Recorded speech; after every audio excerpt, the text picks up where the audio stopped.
Alright guys, well we're nearly there, nearly Christmas. Time to ice the Christmas cake. He's had a few feeds of brandy, not too many because we can't have the grandkids getting drunk again this Christmas, can we? Anyway, quick marzipan coating and royal icing this time.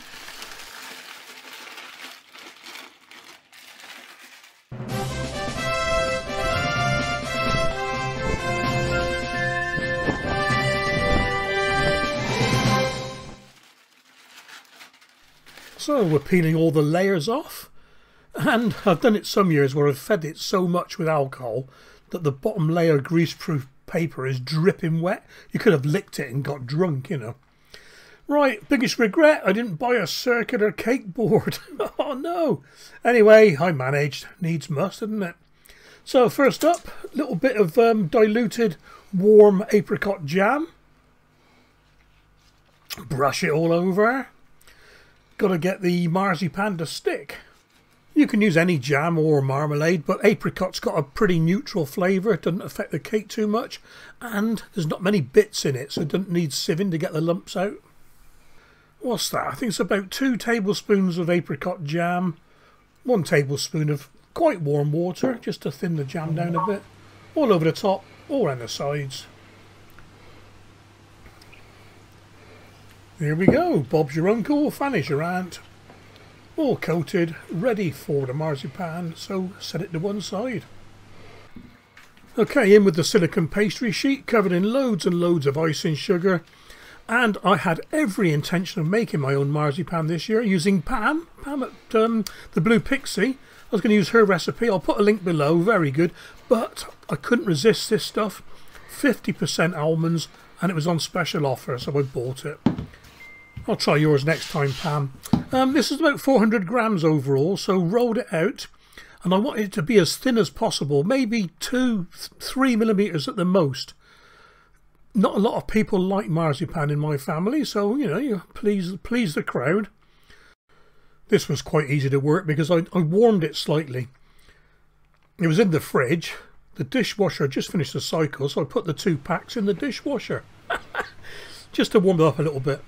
Made it nice and pliable. Anyway, I digress. Roll it onto your pin just like you do with pastry. And just like you do with pastry, roll it off the pin onto the cake. Little bit of a tear there, but it doesn't matter. Pat it down a bit, push it in. Get the marzipan touching the jam. I would say cake, but it's jam now, really. And just tear off a few excess pieces of the marzipan to fill the holes in. This is what's great with Royal Icing, it's so forgiving. And any really big gaps, you can stick the marzipan down with a bit more apricot jam. If you've got an icing float or an icing smoother, I don't know what it's called really. Anyway, a little bit of sugar on it and just push the marzipan into the cake. Just makes it a bit flatter.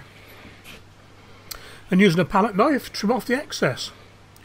Why a palette knife, I hear you ask? Well, if you use a knife, you might cut into the cake board. And use the palette knife to smooth the bottom down.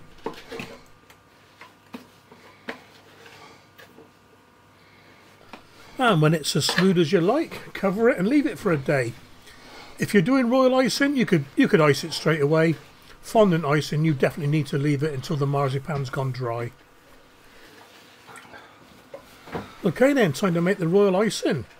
Simplicity itself, 675 grams of icing sugar, 3 egg whites and 3 teaspoons of lemon juice. Now you need to sift the icing sugar. Maybe I should have turned the fan on. Oh my word. Okay, now we need to whisk the 3 egg whites. You can do it by hand, you can do it with a hand mixer, you can do it with a stand mixer.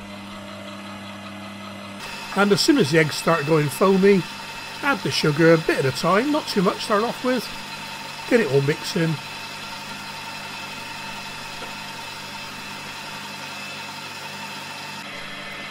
And just keep going until it's all in there. Doesn't take long. Once you get going, you'll be a bit more adventurous and put a few more spoons in at a time. What we're looking for in meringue terms would be peaks or stiff peaks. And once we get to that, we can start adding the lemon juice. 3 teaspoons of lemon juice. And if you want a softer icing, you can add 1.5 teaspoons of glycerine. I don't, so I didn't, but on occasions I would. Once you've got the lemon juice in, give it another couple of minutes of mixing. Check you've still got stiff peaks.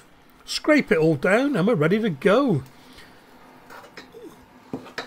So pile it up, dob it on, slap it on, smooth it down if you have to.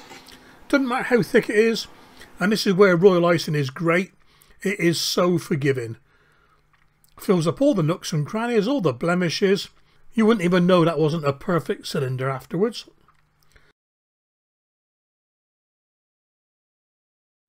And when you've got the icing in all the places that icing should be, it's time to think about decorating. If you've got time, you can make it nice and smooth all over. Hold your palette knife flat and spin the board. Or spin the board and hold a fork in the centre. Gradually move it to the outside and you get nice spirals. Nah, not for me. I've gone for the easy option where you just touch the palette knife on the surface, lift it up, and you get snowy peaks. And as the icing sets, these will go rock hard.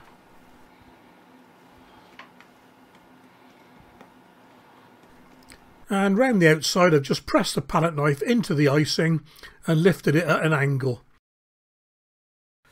Not a bad way to do it because it makes sure the icing's pressed in and it gives it a bit of decoration as well. And here we have it, all done. Still wet now, so I'm not going to cover it just yet. But overnight I put a tea towel on it and next day it was nice and solid. Not a bad looking cake actually. It'll do. Hope you enjoyed this one, guys. Stay safe out there, take care, and I'll catch you soon.